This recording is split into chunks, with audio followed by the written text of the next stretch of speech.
Sziasztok! Köszönjük mindenki! Kötelező tapsolás! Tibor maga fogyott. Nem kell bemutatunk a két sztár. Várjál, puskázok egy kicsit, szóval.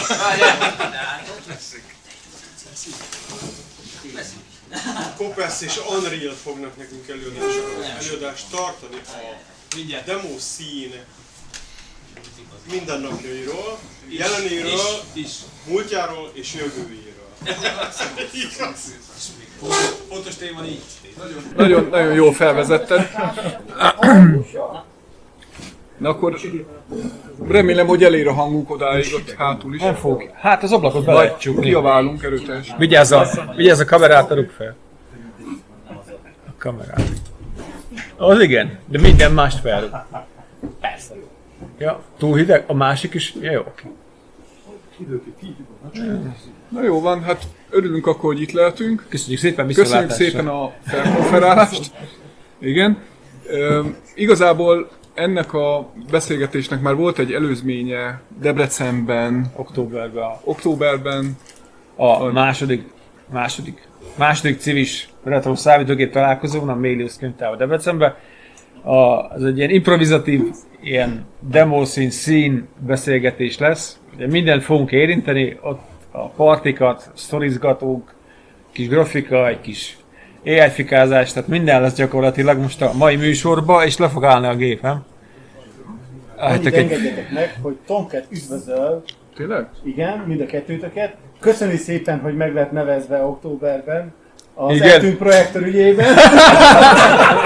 Igazából nem tudom, hogy felkerült a Facebookra is, meg a Youtube-ra is, én is megosztottam, meg Laci is megosztotta ezt a beszélgetést a demo scene-ről, az első összefoglalót ennek a mikéntjéről. Nem tudom, hogy ezt hányan láttátok, vagy ki látta, vagy ki volt, de tudom, hogy Norbi, te voltál. Ja. Igen. És megpróbálnánk egy kicsit most így másfele így elkanyarodni, hogy ne ugyanazt a témát próbáljuk így átbeszélni, hanem kicsit így, igen, kicsit így megpróbáljuk kicsit színesíteni itt a dolgokat. Igen, hogy ne ugyanaz legyen. A téma az meglehetősen bő, és igazából a második etap az lenne, hogy hozott a Laci egy dia összeállítást az AI és a mindennapjaink része, hogy hogyan öli meg szerintem valamilyen módon ez az AI ezt a számítógépes grafikát, és tényleg megpróbálok egy kicsit akkor most aktuális lenni, és abban a viszonylatban beszélgetni erről az egészről, hogy itt annak idején ugye kínnal, vérrel, keserve kellett mindent összeszenvedni, hogy valami megjelenjen a képernyőn, úgymond digitálisan, most legyen akár programozás vagy grafika.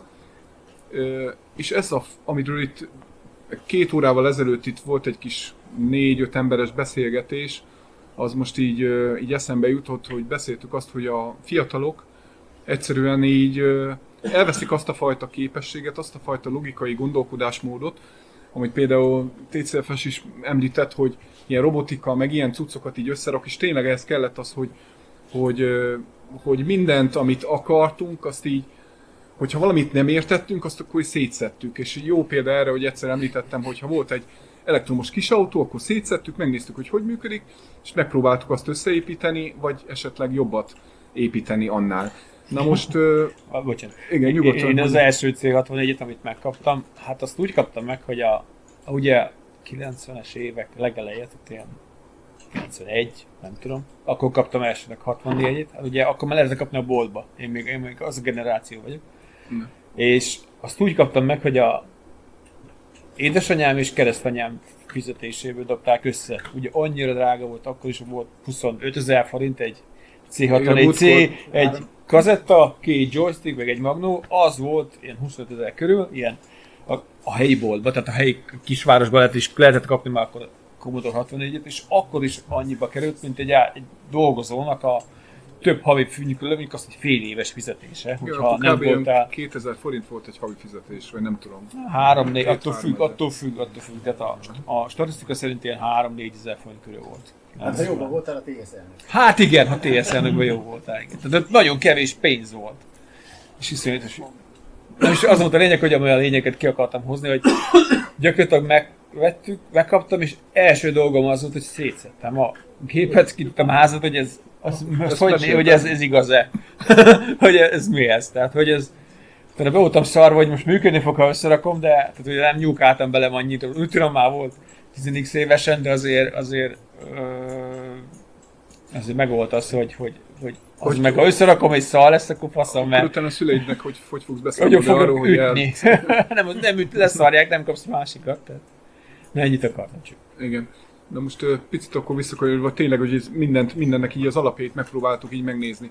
És tényleg, amit itt beszélgettetek a senior grafikusoktól, meg a junior grafikusokról, hogy a junior grafikus megcsinálja azokat az alapokat, amiket már az AI megcsinál, és viszont akkor ez a réteg meg nem fogja megtanulni azt, hogy hogyan kell ezeket a dolgokat összeszedni, mert hogy amit itt említettetek itt a beszélgetésben, hogyha a szeniorok idézőjebe kihalnak, vagy nyugdíjba mennek, vagy otthoni akármi elfoglaltságot fognak maguknak választani, akkor ez a junior közönség az egyszerűen nem fog tudni felnőni, mert nincsenek meg hozzá azok a szakértelemnek úgymond az alapjai, hogy tudják azt, hogy készül egy grafika, hogyan kell összerakni. De most lehet, hogy azt mondom, hogy lehet, hogy ez csak olyan gondolat, hogy kicsit féltem úgymond féltjük az egónkat, és úgy most lehet, hogy csak ezeket azért mondom, hogy mi még ezt az életutat végigcsináltuk, hogy készül egy grafika a pixelektől elkezdve, úgyhogy egy végleges kép lesz belőle. Én nem mondom azt, hogy az AI-nak nincs azért valahol lehetősége és jelentősége és fontossága, mert szerintem olyan területeken lehet használni, amikor igenis a munkát valamilyen szinten meg lehet gyorsítani, és sajnos manapság már minden a termelékenységről szól, hogy én is, ahol most legutóbb dolgoztam, egy játékfejlesztő cégnél, szinte csak azt nézték, hogy legyenek a grafikák ledarálva, oda van valahogy valamilyen szinten cseszve a közönségnek, a közönség legtöbbje úgyse tudja, hogy az most AI generált vagy nem AI generált. Nyilván akik szeretik azt, hogy minőséget kapjanak, annak én úgy csináltam meg, hogy én a magam részére is büszke tudjak lenni arra, amit összerakok a képernyőn, de nem tudom, hogy most ennek értékteremtő, vagy bármilyen viszonylatban kell ez, hogy fontos legyen, hogy most értéket teremt, vagy egy terméket teremtünk abban a viszonylatban, hogy megcsinálunk egy játékot, valamennyi ideig annak van szavatossága, megcsináljuk az ehhez való grafikákat, kifut, egy idő után elfelejtik. Nem biztos, hogy ide az a fajta kézműves tudás kell, vagy sem, azt nem tudom még eldönteni, de az biztos, hogy az alapokban biztos, hogy nagyon nagy segítség, hogyha valaki olyan szinten tud grafikával dolgozni, hogy megvannak hozzá az alapjai. Tudja, hogy mi az, hogy színelmélet, tudja, hogy mi az, hogy perspektíva, hogyan épül fel egy. Mert az biztos, hogy jobban tud egy olyan viszonylatban gondolkozni, hogy mit jelent az, hogy egy szép kompozíció, egy szép grafika, hogy az normálisan össze van rakva. És valahol ez a demo szín is, ahol mi itt felnőttünk, és végigkísértük ezt az egész folyamatot, hogy hova fejlődött. Én azért néha el szoktam gondolkozni, hogyha most ez idáig jutott, és most én is vagyok 45-6 éves, és hogy mi lesz ennek a vége. Nyilván sokan mondják azt, hogy a mesterséges intelligencia egyfajta veszélyt is jelent az emberekre, emberiségre, meg nagyon sok embernek a munkájára, mert nagyon sok mindent automatizált, de biztos vagyok abban, hogy sok helyen van ennek jelentősége, hogy merre fog ez az egész menni, azt még nem tudhatjuk, de biztos, hogy égető kérdés, és biztos, hogy ezekkel a dolgokkal is kell foglalkozni, hogyha ezt a témát itt most érintjük. Azt, hogy hogyan indult ez az egész, azt szerintem a második beszélgetés, vagy az első beszélgetésen ezt így átvettük, megbeszéltük, úgyhogy kicsit így errefelé kanyarítanám el a dolgokat, de azt amúgy megemlíteném, hogy ez a fajta közösség nélkül, Laci is mondta, hogy próbálja reklámozni a rádióba, hogy jöjjenek el többen. Na most ezt a réteget ami nem mi vagyunk, már ezt a réteget nagyon nehéz megfogni, mert ott az internet, kapják a könnyen emészthető dolgokat, nagyon nehéz őket egy ilyen közösségbe bevonni. Mi csak azért jövünk el egy ilyenre, mert nyilván, hogy baráti közösség, minket összetart ez a fajta régi gondolkodásmód, de viszont azok az emberek, akiket ide beszeretnénk vonzani, azok nem is értik, hogy ez micsoda, meg miért jó. Nem is hallgatnak rá. Meg nem is érdekli őket, mert én ezt nagyon jó, én azt mondanám, hogy ez volt egy ilyen aranykor, meg az életemnek egy ilyen nagyon fontos szakasza, meg szerintem mindannyiunké is, hogy tényleg úgy tudtunk felnődni, hogy találkoztunk, ha nem volt meg valakinek valamilyen program, akkor azt így csereberéltük. Én is nagyon sokat még a kezdetekben a Terror News-ból kinéztem a címeket, és akkor felpattadtam a kis biciklimre, és akkor 9 órakor elindultam, és akkor délután 4-kor csináltam a városba egy ilyen nagy kört, és akkor kis táskámba egy Rahedli lemezzel így hazamentem, és úristen, új játékok, meg új cuccok, hát mekkora öröm volt ez. Nekem azért annak érdekes volt, hogy tehát én hajdunási vagyok, hát az Debrecentől van egy 50 kilométerre a világ végén, és ott semmi nincs gyakorlatilag, és akkor ha ott azt csináltam, hogy amit kaptam, lemezújságokat, meg ilyen stufokat, innen-onnan, valahonnan, valahogy oda keveredett valami lemezújság, nem tudjuk, hogy valakitől, és akkor... Valaki átmásolta, valaki hát ez a szokásos, és akkor ma ugye a játékon kívül más nem ment, csak az. És csak a játékok mentek, és akkor ugrok is egyet, mert ami volt, és pont a játék. És az volt a lényege, hogy ott találtam egy újságot, a Channelt, az ceglédiek voltak, írtam nekik, küldtek lemezt, meg swapeltünk, és akkor utána ugye elkezdtünk így beszélgetni, hogy most írunk egy demót, meg ilyenek, és akkor ilyen 90, addig nem is nyaranta egyszerre, vagy 2 nyáron elmentünk, meg ezt elmentünk Kazincba, a Cikára, ott is volt az egyik csapattag, Flash, a zenészhez, és akkor elmentünk, csináltuk ilyen meetingeket, ott beszélgettünk, írtuk a demókat ugye, közben, azt az egyet, meg a lemezújságot, meg ilyenek, és akkor ugye közben beszélgettünk nagyon sokat, meg tanultunk egymástól, tehát hogy akkor nem nagyon volt net, tehát hogy, és amikor az érdekes, hogy ez a szakasz, ez annyira kiesett most már, hogy ők is ugye már felnőttek, családos emberek, stb. Hiába van internet, hát teljesen, tehát a kódorunk, a kuci, ő teljesen így lejött erről a témáról. De most képzeld el azt az esetet. Tehát ő így semmi. Tehát, hogy semmi. Ő azt így elfelejtette, azt a tudást is, már azt mondja, semmi, ő most már csak dolgozik. Más hobbija van, biciklizik, meg fotózik, meg mit tudom én, túráznak, de hogy ő teljesen ez a, hát oké, informatikában fogad, Linuxos szervereket üzemeltet, meg ilyenek, tehát, hogy dolgozik, de neki ez a hobbija lett a munkája gyakorlatilag. Ugye nekem is úgy volt, hogy nekem is a grafika, abból jött a látványtervezés, és akkor a látványtervezés lett a munkám. És akkor ugye mivel szerettem látványtervet csinálni, 3D-s épületeket, nekem ez lett a munkám. Csak az a baj, hogy a munkám most már az van, hogy most már hobbi szinten, én nem vagyok ránézni a látványtervezés, már olyan szinten nem érdekel, hogy nekem most már csak az érdekel, hogy minél gyorsabban, minél kevesebb munkával, minél egyszerűbben meg tudjam csinálni, hogy ne kelljen vele foglalkozni sokat. Mert az, hogy most tükröződéssel szöszölök egy órát, az már no. Tehát már 5 perc alatt nincs kész a kép, akkor már nem érdekel. Mondjuk, itt van az AI tud gyorsítani, csak az AI-nek meg az a baj, hogy hülyeségeket csinál. Hiába állígatott finoman, hiába izélgeted. Nagyon sokszor azt csinálja, mint az elengedett kézzel való biciklizés, hogy jó az, amikor sima autón mész, csak amikor kanyarodni akarsz, vagy mondjuk földútra rákerülsz, akkor nem biztos, hogy egyenesen fogsz tudni menni utána, hanem meglátod a talajt is. Tehát, hogy az AI nagyon jó ilyen favágás dolgokra, például olyanokra szoktam használni, hogy most majd lesz egy olyan dolog, aminél majd el fogjátok érteni, hogy például olyat próbáltam ki, hogy ami nem jut az eszembe, nem tudok annyira angolul, hogy mondjon nekem olyan angol szavakat, amik mondjuk S betűvel kezdenek ebből a témába, és akkor soroljon fel, mondjuk 5-öt. És akkor tehát ilyenekre nagyon jó, tehát hogy amikor van egy bizonyos hiányosságod, vagy mondjuk akarsz, például volt olyan, hogy kellett egy bizonyos munkához ilyen jegyzeteket csinálni, például volt, hogy az AI-jal lefordítottuk a hangszöveget, a egyeztetésnek a szövegét, mondtuk, hogy írjon le egy szöveget, azt a szöveget utána arról kértünk, hogy a szövegről csinálni egy összesítőt, És elmondanám nektek, hogy a titkárnőnek az egy órás munka minimum. Ugye azt a beszélgetést neki végig kell hallgatnia. Most vannak ilyen 3-4 órás monstra beszélgetésünk, az annyi idő, mert ugye ezt hallástalan tudod csak legépelni.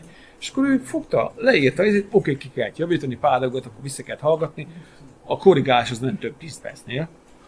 Egy ilyen 4 órás anyagnál, és utána összesíti az egészet, és ugyanezt meg lehet csinálni például grafikai dolgoknál is, hogy esetleg olyat, hogy mondjuk koncepciókat készítetni. Vagy az, hogy mit tudom én, rajzoljon nekem egy olyan jelenetet, ahol ez van, az van, amaz van, és akkor mondjuk azt mondom, hogy kidob 4 képet. Akkor azt látni fogod egyből, hogy most az mennyire életképes. Persze, aki mondjuk grafikus, meg van valami képzettsége, akkor ő össze tudja magának rajzolgatni, meg tudja csinálni a koncepciót, de ugye az is időigényes, mert azért, de ahhoz meg tudni kell, érteni kell annyira, hogy meg tud csinálni egyáltalán a koncepciót is.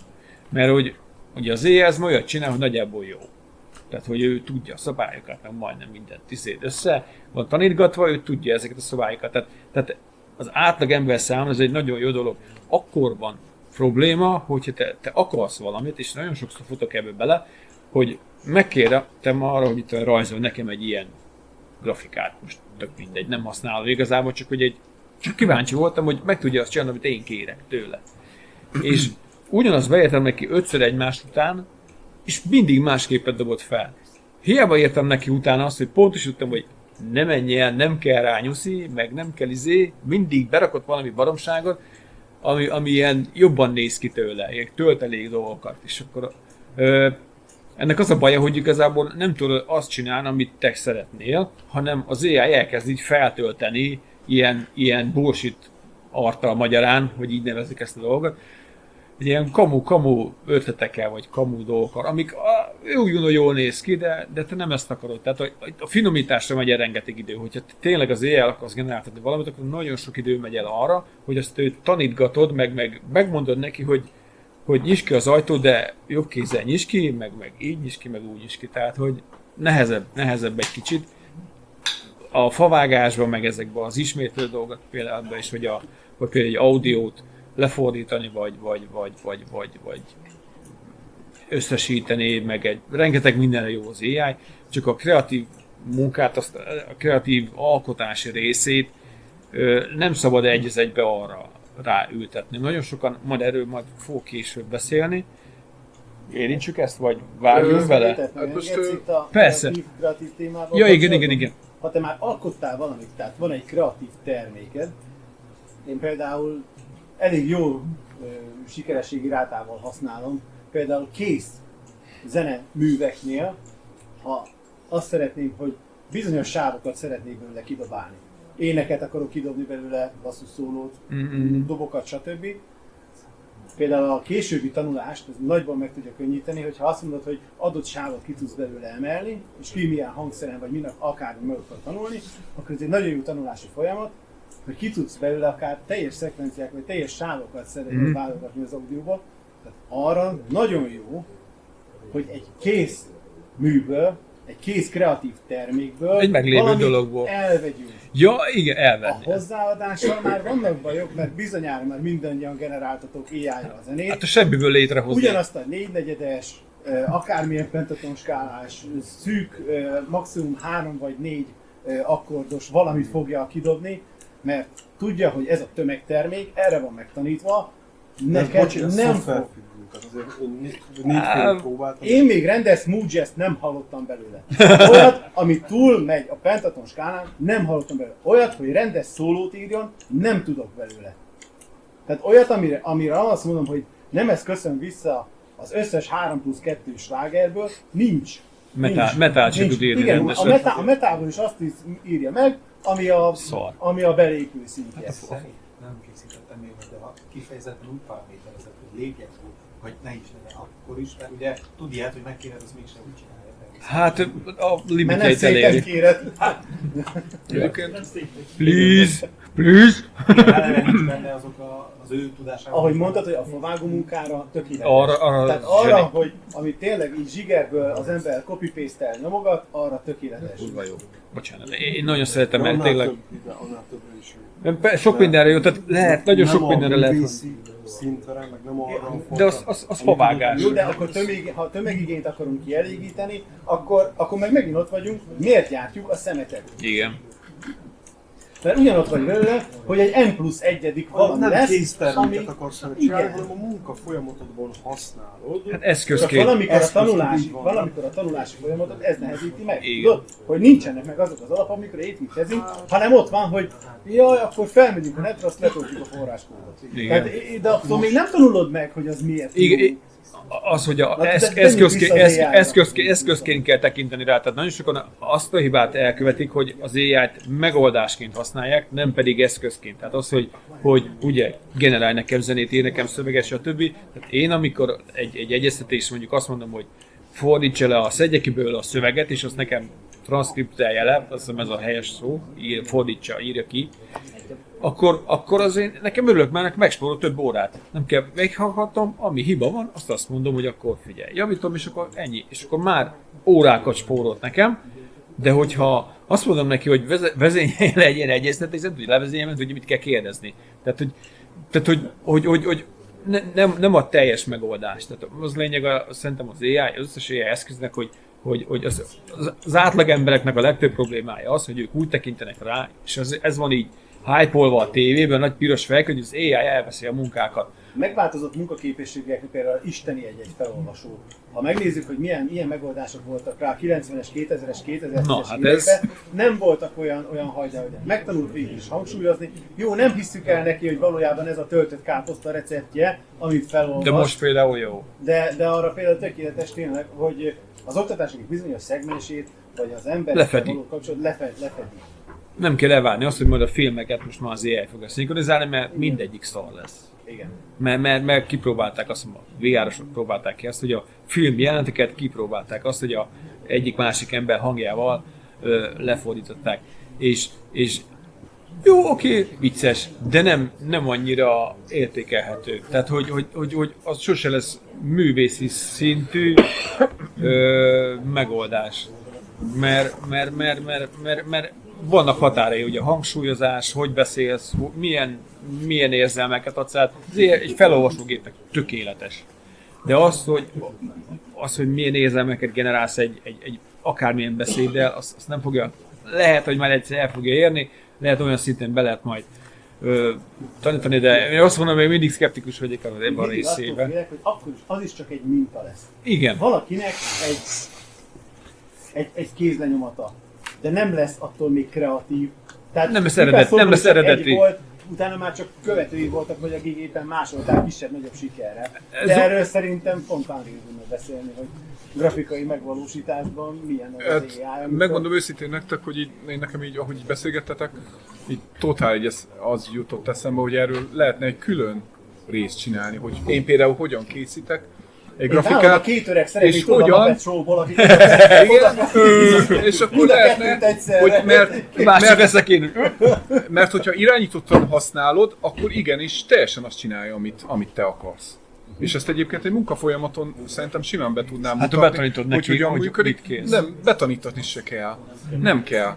De az egy, most teljesen elmennénk egy másik fajta, mert akkor azt se tudom, hogy van a gépeden Blender, 3D szoftver, ilyesmi, mert akkor lehetne egy ilyen előadást is tartani. Vannak itt modelljeim, amit például AI-jal textúráztam fel. Hogy megmondtam neki, hogy meg volt építve a 3D-s milyen szörny, ilyen monster, és akkor meg volt neki adva különböző nézetek, oldalnézet, előnézet, és leírtam, hogy mit rakjon rá, milyen textúrát rakjon rá, és utána azokat összemostam, összeblendeltem, a különböző textúrákat, és például nagyon gyorsan lehetett így egy 3D-s objecthez textúrát készíteni. Ja, UV-zni. Nyilván az UV-zást azt megcsináltam, mutattam neked szerintem azt a grafikát. Az UV-zást azt nyilván előtte megcsináltam, tehát ki volt terítve, de rászámolta, és már nem egy nulláról kellett nekem kifestegetni, meg kitalálni, hanem adott nekem ötleteket, meg formákat, hogy ez hogy néz neki. És utána én mondtam neki, hogy... Ez a favágás rész, hogy erre lehet használni tökéletesen. Azt mondom, hogy ezt lehet, hogy de lehet irányítottan is mondani neki, hogy beszélgettétek itt, hogy a jobb kezében meg a bal kezében van a ceruza meg, és akkor nem úgy. De hát akkor előzőleg, most sajnos az a probléma, hogy most csináltunk egy 5 darab játékkoncepciót egy jövendőbeli projekthez, és azon nagyon jól meg tudnám mutatni, csak azt most nem megmutatható sajnos, hogy hogyan irányítottam úgy hogy én megrajzoltam kézzel konceptart szinten, hogy nézzen ki ez a jelenet, hogy legyen rajta két figura, mit tudom én, toljanak egy ilyen kocsit, egy ilyen fa kocsit, és arra engedtem rá az AI-t, hogy ez alapján generálj nekem képet, és akkor utána azt rátettem egy Photoshopos layerre, kiretusáltam azt, ami nem kell, majd újra generáltam hozzá, tehát egy ilyen fotóbás-szerű, de mégis AI-t használó Hát ez az technika. ismétlődő folyamatokat lehet kiváltani vele. Igen, hogy most már nem fotóbás alapján teszek oda egy grafikát, és akkor azt átfestem, mint a made painterek, hanem generálok oda, és akkor az idézőjelben most mondhatjátok azt, hogy jogtiszta vagy nem jogtiszta, mert hogy honnan szedi a képeket, de mégiscsak jogtisztább, mint stockfotóból lopkodni kifele grafikákat. Ez egy koncepció. Igen, és használni, és utána megint részeket átfestettem, majd megint az egészre ráengedtem. És ezt a fajta folyamatot én tudtam kontrollálni, hogy mit akarok. És itt nem jelent meg kiskutya, meg ilyen hülyeségek, mert nem engedtem az neki. csak az izénél van, az csak a... Persze, hogyha te nyilván azt nem fogod tudni megcsinálni, hogy de te csinálj két barbárt, a két oldalán van a két figura, legyen ott egy ülő alak, az kurva nehéz lesz leírni. Persze. De meg lehet úgy részleteket csinálni, hogy legyen egy a barbár. rajzolósban meg lehet csinálni, mert vannak olyan túlok, Vannak például ilyen. az Nvidia-nak is van ilyen painter, ami azt csinálja, hogy színekkel dolgozol, és akkor azt mondod, hogy fekete az ember, oké, akkor az kék az ég, Van zöld olyan, a hogy fű, real-time meg csinálja, hogy igen, húzod igen. a vonalat, és már a real-time Az generálja. Nvidia-nak hogy van valamilyen túl, nagyon ami brutál. ugyanezt csinálja, és akkor van olyan is, ami már 3D-be csinálja, hogy mondasz valamit, vagy volt olyan is, aminek berajzoltad a síkokat nagyjából térbe, hogy mit akarsz, és arra generált térbeli elemeket, és akkor térbe tudtad forgatni. Hát oké, nyers mert volt, az, meg, hogy- de ötletelésre, meg ilyen, ez a favágás kategória, amikor azt mondod, hogy feszítse rá, meg generálj rá, már megvan az UV, de már van olyan is, ami már UV-szik is helyette. Tehát ezekre nagyon jó, hogy ki tudja váltani, meg tudja támogatni a kreatív folyamatot, az, hogy neked idő is spórol meg azzal, hogy nem kell annyit festeni azt a nyomorult textet, mert sose lehet. Nem, mert lehet, hogyha ott áll 5 grafika sorba, és persze. nekem haladni kell, mert van rá 5 napom, akkor sajnos Lehet ezeket az pörgetni. eszközöket Csak én a kreatív részéről beszélek, persze. ugye, hogy itt a kreatív rész, akkor térünk át arra, amire... Jó, nem az mindjárt. slide-omra? Még arra Vagy még akartam erre, vagy mondani, melyikről? Ja, olyan ez- barbárosra akartam. Tehát Ja, azt, barbáros. azt úgy lehetne megcsinálni, hogy kirenderelnék külön-külön két AI-os barbárt, és Ja. az egész képet felépíteném. Tehát azt nem fogom tudni neki megmondani, hogy két barbár álljon itt. Jó, ha azt lehet image to image-be beraknám ezt a képet, akkor valamit összehozna Biztos belőle. hozna ezt valamit. De én jobban szeretem, mert akkor valamilyen szinten így benne van az alkotási folyamat, hogy én benne vagyok. Hogy mégse az van, hogy az AI Kontroll. helyettem csinál valamit, mert én szeretnék azért részt venni ebbe a folyamatba, és nem azt akarom, hogy helyettem teljes egészében dolgozzon. Volt egy Facebookos poszt egyébként, amit megosztottam, pont ezt mondta, hogy volt egy csaj a képen, és ez volt rajta, hogy én azt akartam, hogy az AI vigye ki a szennyesemet, meg csinálja meg a mosogatást, és nem azt, hogy elvegye a munkámat, amit én szeretek. Hogy miért nem azt vette el, miért nem azt a munkát vette el, amit igen, hogy a mosogatás meg a izét vegye át, bazdmeg, és nem a kreatív munkámat akarta, hogy elvegye, és ez egy jó Az annak az eredménye, hogy az emberek megoldásként Igen, tekintenek rá, és úgy gondolják, hogy igen, és akkor leváltja az asszisztens, leváltja a helpdesk-es, mindenkit levált, mert ugye ami megold mindent, aztán nem értik azt, hogy a helpdesk-es miért egy rasszista az közben csak annyi dolga lett volna, hogy megkérdezze, hogy mennyi a válaszoljon a kérdésre, hogy mikor lesz ára, mert valamelyik angliai ilyen cégnél bevezetik az AI helpdesk-est, és a troll felhasználók, hát egy rasszistát csináltak belőle elég erősen, meg utálja a céget, és akkor de hiába volt lelőtték egy hónap után az egészet, mert betanították neki, hogy legyen rasszista. Szerintem Hát most hogy legyen rasszista magyarán is. Barbára visszakanyarodhatnénk egy fél nyugodtan, mert még másodpercre? nem tudjuk, hogy hova Mert ha visz. azt mondjuk, hogy te azt mondod, hogy te megrajzolsz két barbár, Igen? de az a két barbár mennyire köszön vissza a valajú festményekből? Na hát ezt Hát nem ez tudhatjuk, az. hogy Na, honnan hát, szedi össze. amiből Persze. És akkor, tanult. na most gondolj bele, hogy neked 80-as években, mikor megkaptad mondjuk ezt, vagy kikölcsönözted, vagy valahonnan hozzányújtott egy-két ilyen album, átnyálasztad, és azt mondod, hogy atya úristen! Hát ha megnézitek a 90-es évek közepén, mindenki barbát, meg sárkány, meg mindent rajzolt az összes Persze, mindenki. grafikai kompón, mert éppen az. Boris Valajót rajzolt mindenki. Boris Valajó ingújából esett ki, Igen. igen, De egyébként- igen, de, igen. persze. De Hogy úristen, ott még lehetne megspórolni, vagy 10 pixelt, mert izmos, akkor már izmos majdnem nagymellű. látszik a vakbélműtétnek a nyoma. Igen. Majd ezzel Tehát, kapcsolatban igen, mondok hogy tehát valamit. azt mondod, hogy te megrajzolsz egy olyan barbárt, ami nem annyira valejós, nem is Haroyama, nem is akárki, azt mondod, hogy ez ami a te fejedből pattan ki, és a mit tudom milyen végtelen számú halmazok alapján ez a fajta konstelláció még nincs, hogy ilyen fűcsomó van mellette, stb. Ez ettől egyedi. Igen. Jön ez a akármilyen megír szoftver, ami nagyon gyönyörűen dolgozik copy-paste-be, Igen. és ő majd megpróbálja kitalálni, hogy azt a fűcsomót, ami neked a tiéd egyedi volt, azt odébb rakja 3 pixelre, és kisajátítja, hogy ez az ő szellemi terméke. De jó, hát nyilván ez a... Jó, de az a- nem teljesen. De nem lehet szellemi Rajzol terv. valóban olyat, ami még nem létezik. Tehát ő simán meg. Igen, azonból Rendben, csak ilyenkor találkozunk a 3 újtöréses, meg 4 csuklós készfogással. Ez a 6 óriás azért. itt van, itt köszön, Már de- legmodernebb cuccok, ezt már túllép. de meg itt köszön Ez egy vissza, fél évvel ezelőtt meg itt volt. köszön vissza az, hogy te Egy- látod rajta, egy mert vagy megvan kettő. az az alaptudásod, hogy ezt ki tud javítani. Hogy látod, hogy szar. Meg őszintén így... Annak idején röhögtünk rajta, amikor egy-két grafikusnak úgy sikerült egy mozdot, hogy azok 3 helyen el van törve a karja, vagy a törött lábú ninja a kovnak. És mi volt? Görbelábú ninja. Igen. A görbeláb ott is van.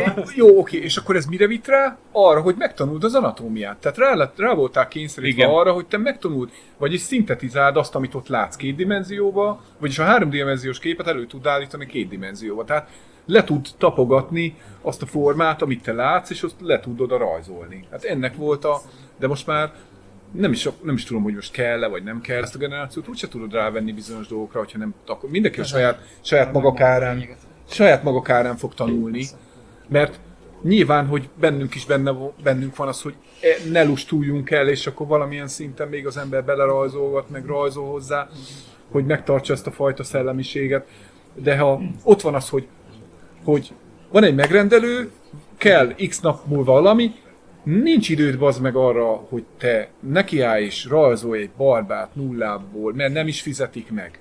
Tehát muszáj valamilyen szinten vagy a fotóbest használnod, vagy tehát sajnos ez a szakma is Alkalmazkodni egy ilyen élet, hát munka. Oké, én még igyekszem mindenbe így megtalálni a szépséget, hogy akkor is, hogyha valami nagyon favágós, meg akkor is belevigyek olyan fajta szellemiséget, amitől tudom élvezni azt, amit csinálok. Mert ha nem élvezem, Ez is egy igen, termék, látod, ez is minden, egy amit elállít, termék. ez Igen. csak egy termék. Tehát ezek a játékok, amiken mi annak idején nagyon jól szórakoztunk, azok egyfajta olyan tömegtermékké váltak, hogy milliárdokat ölnek bele egy játékba, egy Call of Duty, milliárdos tételeket Persze. nyomnak bele egy ilyen játékba. Imádtam, És már csak azt egy nézik, haligrafikus dizájnt, hogy úristen, milyen jól néz ki, és most megnézel egy teljes dobozt, és visszaköszön a rajta, amit te mondjuk a 70-es évek dizájnjából mondjuk Igen, és meg kirajzolt hogy- egy-két betűt. meg hogy tényleg itt az van, hogy profit, azt nem mernek kockázatot se vállalni, mert hogy a 4. rész az bejött, akkor csinálják meg az 5. részt. Most pont az Assassin's Creedből van egy írdatlan nagy bukás, ez a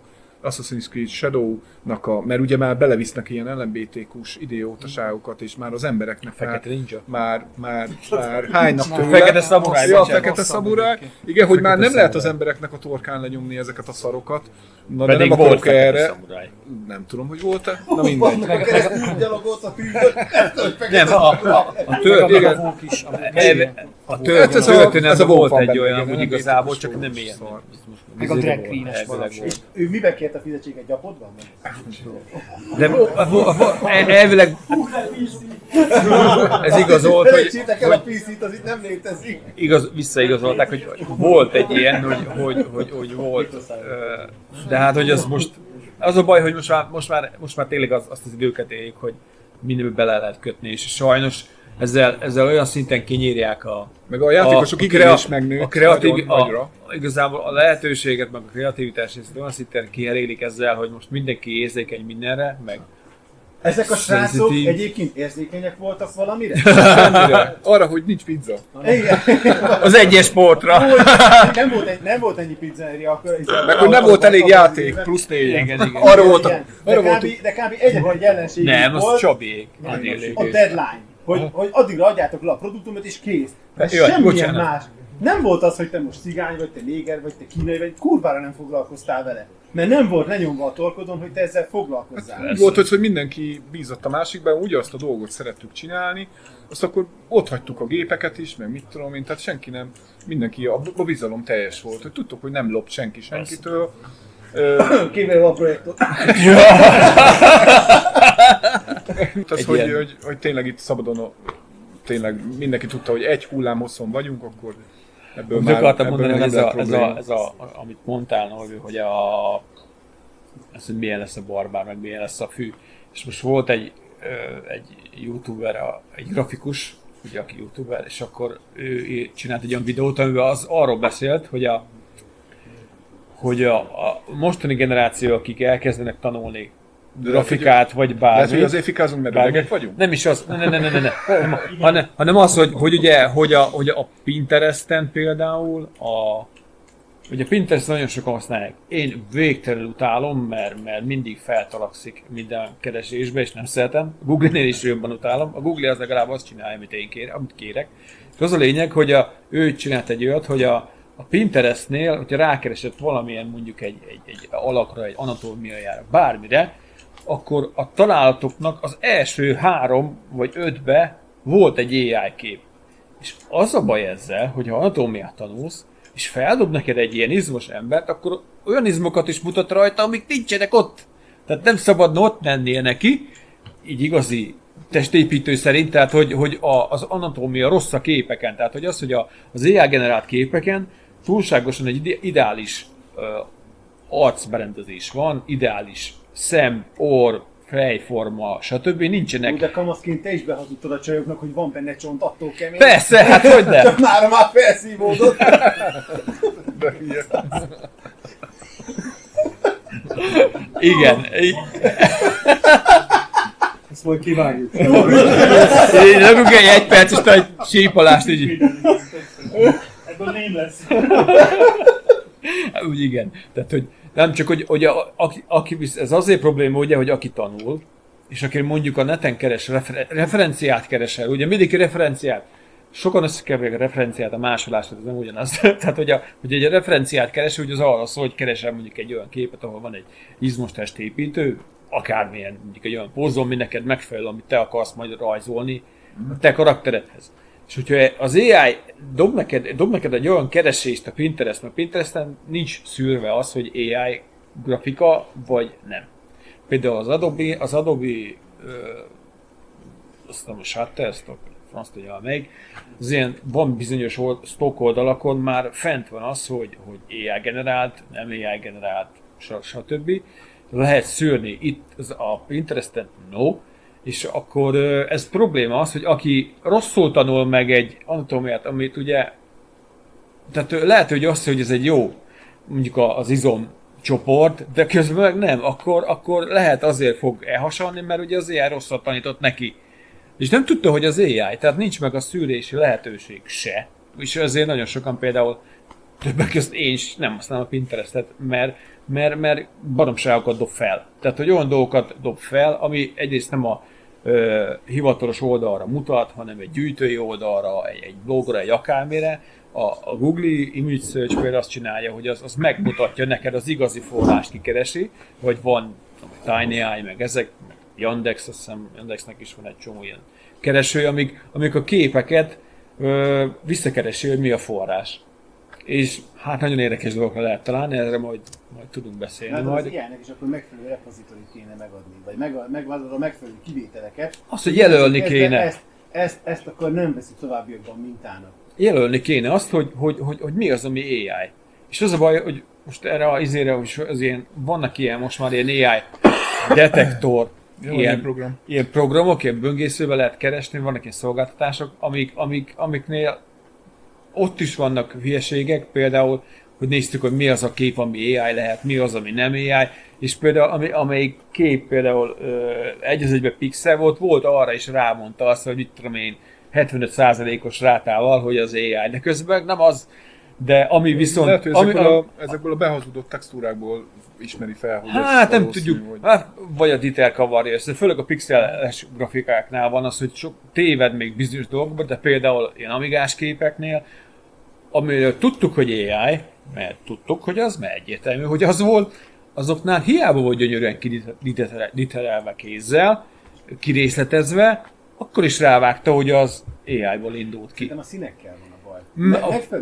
A formák meg a mintákból. Igen. Az, hogy az AI azt csinálja, néztem egy videót, hogy 3 órás valamit, ami elmagyarázták, hogy az AI az ugye az mindig úgy kezdi, hogy valamit beírsz neki, és hogyha nem talál rá megfelelő mintát, vagy megfelelő találatot, akkor ő elkezd a semmiből generálni. Tehát egy fekete képet, és elkezd hozni véletlenül pontokat, és akkor mindig azokat próbálja közelíteni. És akkor valami kijön belőle a végén. Kinő belőle egy kóbász. Nem tudom, tehát hogy Mindenek 3 vége van. Mindennek 3 vége van, a kolbásznak nem. Tehát, hogy mindig ő így blöfföl nagyon erősen, és akkor mindig nyúl valahová, és valamit közelít, valahová közelít, és valamit onnan merít, de hogy ő kreatív része nincs az AI-nak, ő mindig tanul, mindig hoz valahonnan valamit. Egy projektort esetleg. Már harmadjára. Ez a nap mottója. Hát. Jó van. Ugorjunk át a másik. Jó, akkor most csinálunk egy erős váltást AI-ba. Nekem ez a veszőparipám, nem tudok rajzolni, ezért az AI-t fikázom. Tehát, hogy a saját, a tanuló fázisomban vagyok, és tehát én még most kezdek úgy rajzolni, emberábrázolás meg ilyenek, és én végtelenül élvezem ezt a folyamatot, és tudom, hogy mennyire piszkos nehéz lerajzolni egy órat is, vagy egy szájat, tehát... Ez eléggé szkengyanús. Micsoda? Ez egy szkengyanús, ez a coder humor, tehát ugye ez egy ilyen rövid ilyen slideshow lesz, igazából arról azt akarnám megmutatni, hogy milyen szinten van az AI, a kreatív részen az ilyen grafikai versenyeken, főleg Amiga, most már a C64-be is begyűrűzött, hogy az AI-t úgy igazából egy az egybe, vagy az AI-t, vagy meglévő képeket használnak fel. Ez már régen is volt, neveket majd látni fogjátok. Ez a kép az egyik coder. Igazából a CSD-ben vannak erről mindig évente felmerülnek ezek a dolgok, hogy felmelegíti valaki, hogy fú, hát az AI, meg csalás, meg minden. És akkor ott mindig megvédik a kóderek a grafikusokat, vagy a saját grafikusák, mert van erre is példa, megvédik, hogy hát miért kell ennyire hisztizni, hát mindig... A CSD-ben, ahol a májadott oldalról sem vesznek be. Micsoda? 100-tól elutasítják meg a regisztrációra. Mármint honnan? Ja, igen. Engem 3-szor. Basznak ilyen, nem. Igen, tehát igen. Nem elég. Sőt, nem integrálják be a C16-os plusz, hogy már rég lenne kapacitásra is. Igen, tehát ugye elég egy ilyen, a CSD-ben az egy ilyen kicsit ilyen... De a DTV mehet meg a 128. Hát igen, de az is érdekes, hogy az miért nem fél bele. Tehát, hogy nagyon érdekes, meg vannak problémák a CSD-ben. Mi a baj? Semmi, csak azt mondjuk, hogy biznisz. És akkor az a lényeg, hogy miért probléma ez? Van Sander, nem kell szerintem bemutatni senkinek, hogy nagyon tehetséges grafikus, 64-re igazából ő neki van egy, hogy ő hogyan értékeli ezeket a képeket. Ugye az sem mindegy, hogy megértsük azt, hogy mi a probléma az AI-ja. Ugye mindenkinek más a inger küszöbe. Van, aki ránéz egy képre, milyen szép. Oké. A grafikus meg azt mondja, hogy hát ez borzalmas. Nem. Tehát, hogy ő 3 alapmódszer alapján szelektálja a képeket, van a koncepció, a stílus és a kidolgozás. Most már fázisokat is tudsz AI-jal csinálni, hogy átver? Nem tudsz fázist generálni. Vannak próbálkozások, de nem lehet fázist csinálni. Van már ráellenőrző tényellenőrök?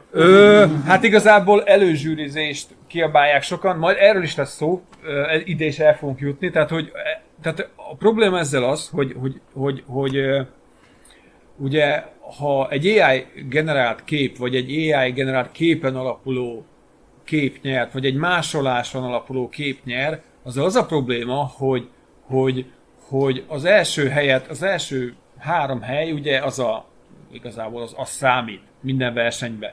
Tehát azzal most már elértük sajnos azt a dolgot, hogy ezek tények, hogy grafikusok, például Desarge, majd akkor mutatni fogok majd egy pár képét is, ő azt mondta, hogy ő csak 3 partira fog beadni anyagot idén.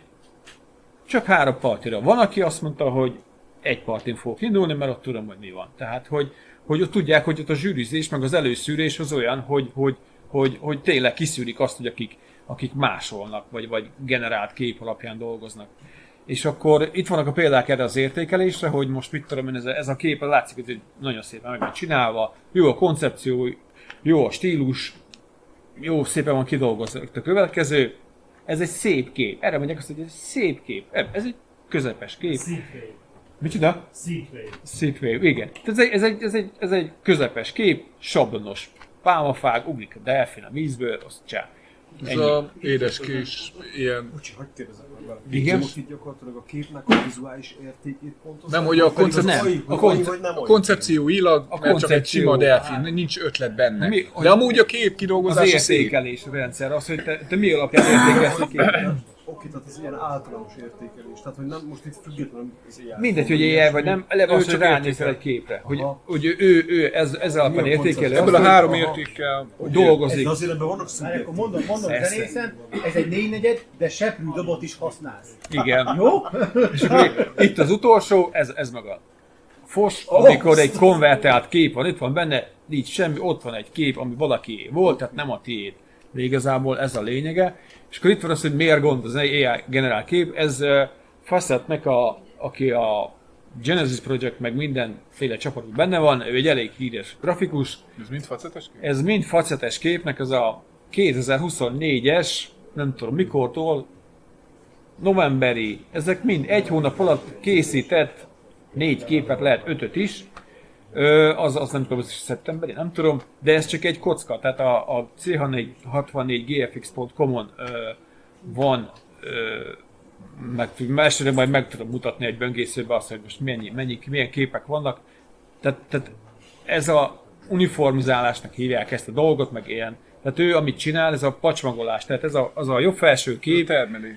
az például az egy konvertált kép, egyértelmű, az a oroszlán az biztos, hogy egy AI generált, vagy egy létező kép, tehát egyszerűen annyira, tehát ilyen arcok, meg ilyen pacsmagolás, amit sokan mondják, hogy igazából nincs igazából koncepció, valami nagyjából egy nyers dolog be van rakva, Ami úgy a közönség. valami néz, és akkor látványos legyen, ugye ez az Amiga Panda, ugye, amivel 3. helyet nyert a Revision-ön, és az is egy AI konvertált Ki volt kép. az a pacsmagolós festő, tudod, aki nagyon híres volt ezzel a technikáról, mint amit a 3. képen látunk fenn balul. Van gond. Nem, modernkori, tehát nem véghalt meg, mit tudom én egy... Ilyen nagy kulcos Hát igen. Nem ilyen festét pöttyöket locsolt? Valami Jackson. ChatGPT mit mond? Nem érdekes. Tehát épp pont az intuíciót nem láttam az előző képekből. Pont azt az egyediséget, amire azt mondod, hogy ezt megnézünk nagyban is. Tehát Igen. Na most ez is... Ilyen kóvborítók. Igen, tehát hogy ez is, ezek kritikának a képei, nem igazán érdekel, hogy most kimondtam a nevét, vagy nem. Az a lényeg, hogy ő gyakorlatilag 2 éve kezdett el igazából ilyen nagyon látványos grafikákat csinálni, milyen furcsa az AI, és körülbelül azóta megy. Tehát, hogy...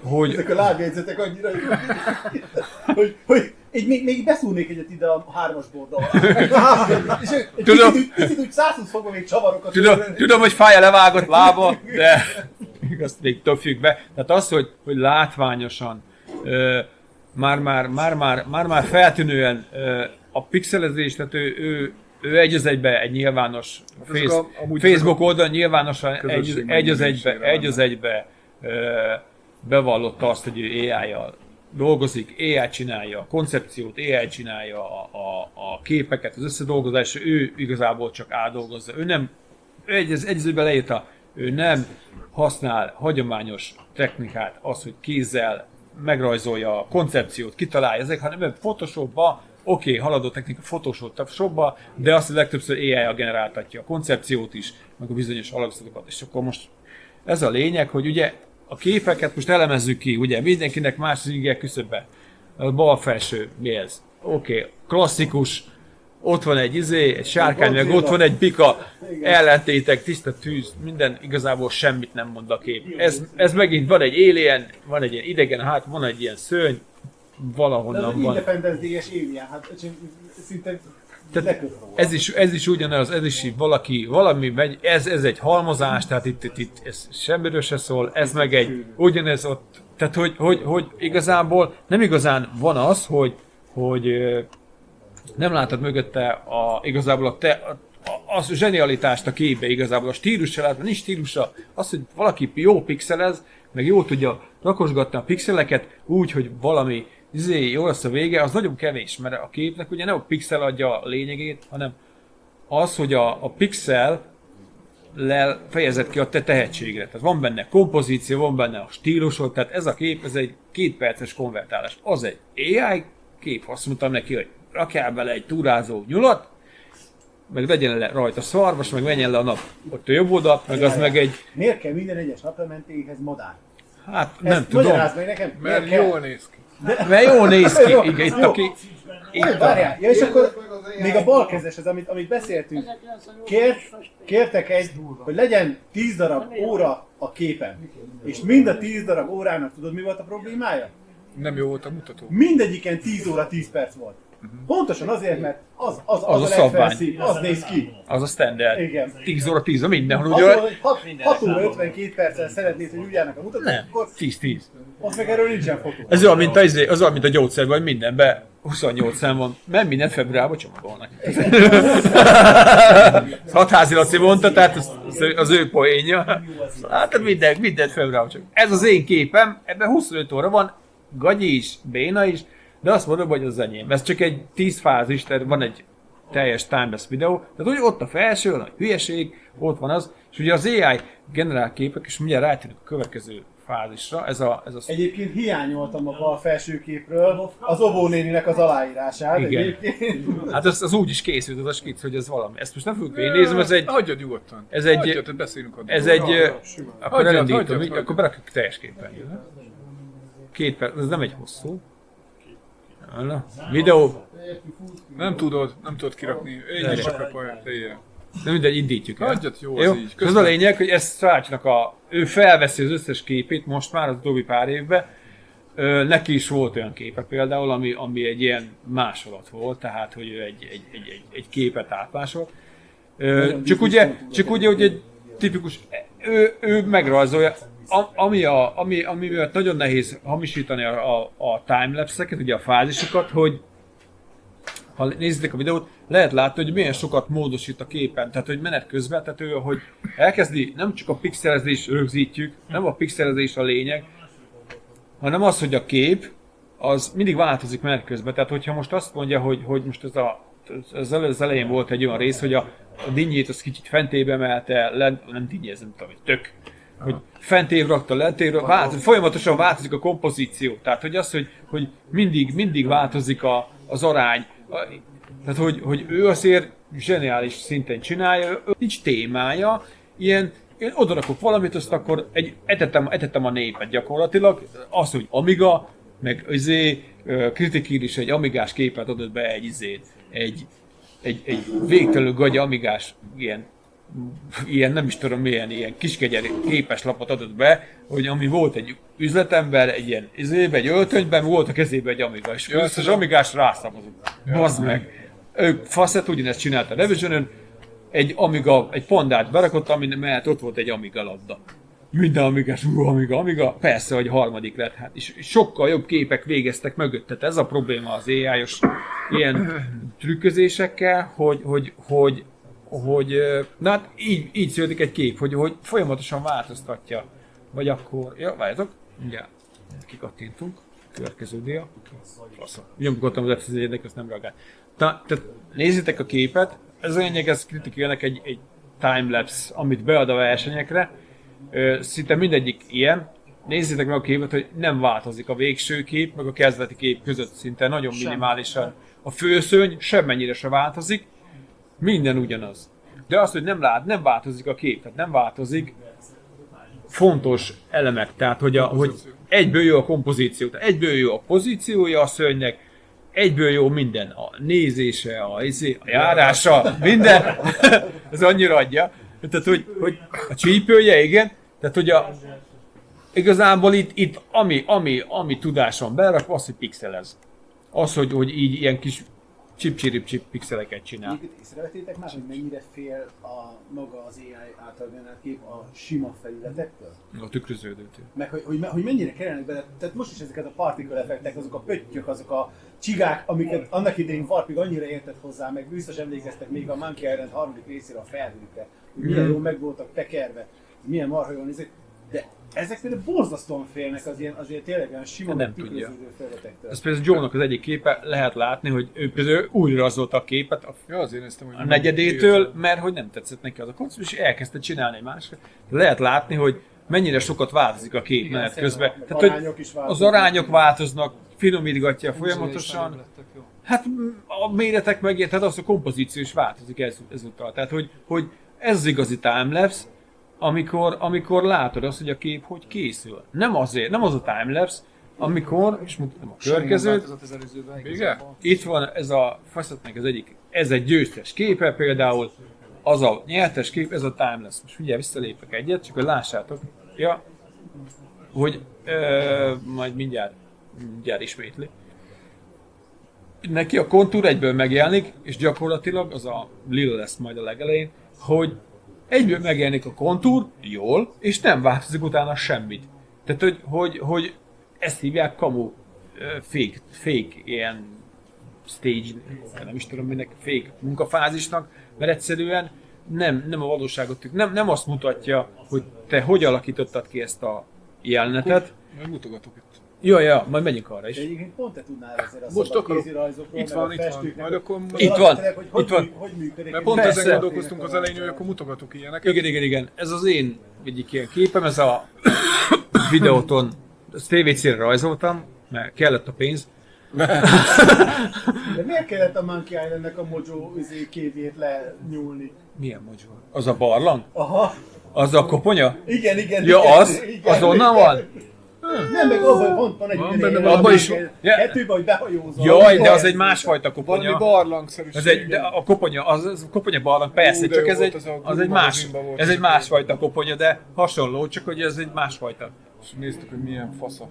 Tehát ez nekem ez 7 óra, tehát hogy nem egy, és ez egy kopófiller, tehát nem egy, nem egy nagy dolog. Tehát, hogy a pixelezés az a legkevesebb dolog, ami igazából itt a kompozíciót kell nézni egybe. Tehát, és akkor mutatok a következőt, ez ugye ez a híres, szintén critical botrány, a Functionnek az első helyét ő nyerte, ezzel a képpel, és az a következő a probléma, ezt már akkor is ott, amikor ment a verseny, akkor is ment a hőbörgés, hogy az meg ez nem is az övé, már pedig azért, mert ezt más megrajzolta, és ő ezt egy az egybe, és mutatom a fédelést, ugye a összehasonlítást, mit csinált? Leszette az állkapcsot, és ugye ekkor döbben rá mindenki, hogy hát basz meg mit csinált ő rajta? Semmit gyakorlatilag, mert egy az egybe átpixelezett. Tehát, hogy, és akkor jött a falhoz állítottuk, hogy akkor hello, lőjétek le. Falhoz állítottuk. Mondtuk neki, hogy Vincenzo erre azt mondta, hogy őt is lehet ilyen erővel, plágiummal vádolni, mert amióta zenét ér, mindig ugyanazt a 4 akkordot használja. ez nem ugyanaz. Csak ez nem ugyanaz. Ez nem ugyanaz, amikor valakit lemár. És akkor mondta, hogy elküldte utólag, tehát a versenyen nem írta ki egy szóval se, hogy ez a Christopher Lovellnek az eredeti munkája alapján készült, nem alapján készült, átpixelezte gyakorlatilag, nem alapján készült, átdolgozta, mert ilyen pontosan senki se rajzol szemre, még a rácsozással is nagyon-nagyon ritka az, hogy ezt így meg lehet csinálni. Nézzek Unreal-re, aki hátra megerősítem, mert nagyon nehéz. Én régen sem használtam ezt a rácsozásos technikát. A rácsozásos technika az az, hogy ellustít. az, hogy felosztod a Meg azt nem képernyőt tudsz vele rajzolni. egyenlő rácsokra, és akkor figyeled. Az már szerkesztés, képszerkesztés. És akkor Nagyításhoz, a kicsi képről. figyelj, én 10 éves koromban csináltam ilyen, amikor a Metal Hammerben volt egy kurva jó grafika, és mondtam, hogy nem volt poszter, A4-es volt a Hát meg poszter, egyébként felnyitottam ezt a A0-ásra. középkori festők is elkezdték ezt a fajta Igen, technikát. mert hogy az, ilyen hogy nagyítás. drótokat, vagy nem tudom, ilyen fonalakat kiraktak egy keretbe, fakeretbe, és rátették, és azon keresztül nézték. Igen, Kurva érdekes. Kurva érdekes, hogy a zoom technika. igen, hogy akkoriban már milyen technikákat Igen. használtak. És akkor ez így neki lett nyomva, hogy miért, és akkor mondta, hogy hát ő kapott engedélyt rá. De mondtuk, hogy oké, hogy utólag azt mondod, hogy kaptál rá engedélyt. Te azt meg akkor kellett volna kiírni, amikor elindultad a versenyen. A versenyen ki van egyértelműen nem lehet másolni. Tehát ez a probléma. Tehát, hogy nagyon sok zavar van. Hát ez megint Feszetnek a keresztrefeszítése. Igazából érdekel, mert ez a C64gfx.com-ot reklámozom, Hozzatok egy ahol, ácskapcsot most már. Ezek nagyon szépek. hogy Ez Temu. hogy ez a Temus, hát igazából mindegyik kép valahonnan merít, tehát hogy Akkor vezessünk már be a Temu gazdaságos grafikus verseny. Ja, látom. Tesco-gazdaságos már védett. de gyakorlatilag minden képe, Jobb alsó csipi. ja, mindegyik képe ilyen, hogy valami. Hát a Talent, azt felhozhatjuk, a Talent egy nagyon tehetséges grafikus, és a Vangelis is, Jó, szegény Vangelis most leköpné saját magát, mert azért, benne azért több eredetiség volt, mint ebbe a képbe. egy De az azért egyben azt a csajt azért azt úgy szeretném egy 1.80-as nyomtatásba, azért úgy. a Vangelis-es kép az egy az egyben egy konvertálás, csak ugye ezt a CSD-ben szétszették, és talán szerintem így nem tudom, nem reagált rá. Az a 90-es évekbeli diszkós csaj. Fej. Hát ez egy valamelyik játéknak a De az is AI. gonosza, az nem AI, az igazi. Az egy igazi, nem tudom, melyik ilyen League of Legends, valami jégkirálynő, kicsoda. Az, Frozen Queen. Leírnám, mert így elfogom felejteni. ne. Mire keressek? Nem. Tehát ez egy, az egész demóban ez a nőnek a karaktere van, erről a karakterről rengeteg kép van, és gyakorlatilag az összes, majd megnézhetjük a böngészőben, mert ott van az összes. A felső kép az egy render, az egy egyértelmű, és az lényeg, hogy Talentnek van egy olyan technikája, amit ő kidolgozott, amit közben más is rájött, hogy ezt hogy csinálja, hogy konvertál gyakorlatilag, és ez igazából ebben sincs túl nagy stílus, mert végülis annyira realisztikus, meg annyira túl tökéletes ez a konvertálás. Tehát, hogy ez nehezen hiszi el az ember, hogy ez tényleg ő rajzolta a nulláról. És akkor azt hiszem az utolsó, ez ugye azért bicskanyitogató, mert ez egy első helyezés, és ezt a Revisionen kritikélnek, ez is egy ilyen semmilyen kép, tehát egy ilyen montázs. Mert annak nevezik, vannak ilyen indokolatlan hold, meg űrhajó, meg ilyen valami ott van valahol. Az a lényeg, hogy piros szem az Az érkezésből a Megyünk össze-vissza, rosszak a perspektívák, hát már csak a csöcs hiányzik, bocsánat. Amidala hercegnő. A töcs. igen, mondtam, hogy az érkezésből az űrhajó. És tehát, hogy az hova megy, honnan, hova, mi az ott. És akkor itt vannak a források, ugye természetesen nem az övé, egyik se. Lehet vannak részletek, a többit aztán nem találtuk már meg. És Oknyomozó.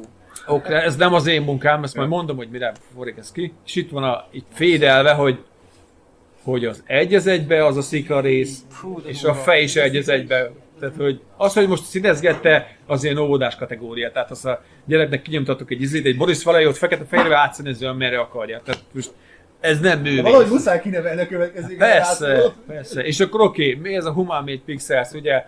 Ez a Human Made Pixels, ezt Sarge, meg Electric, Joe, az ilyen nagyon legendás 64-es grafikusok találták ki, hogy ezt a logót fogjuk felrakni most már minden képre, amit mi kiadunk. Tehát, hogyha... Ez a kiváló áruk fóruma. Kiváló áruk fóruma, igen. Értem. Skálakó. Egyébként adnék nektek ötleteket következő beadandóra. Bilogo. 80-as évek ilyen agyrémeit megpixelezhetitek. Skála kópé. Egyébként pont adja magát. Bilogozás lesz mostantól kezdve.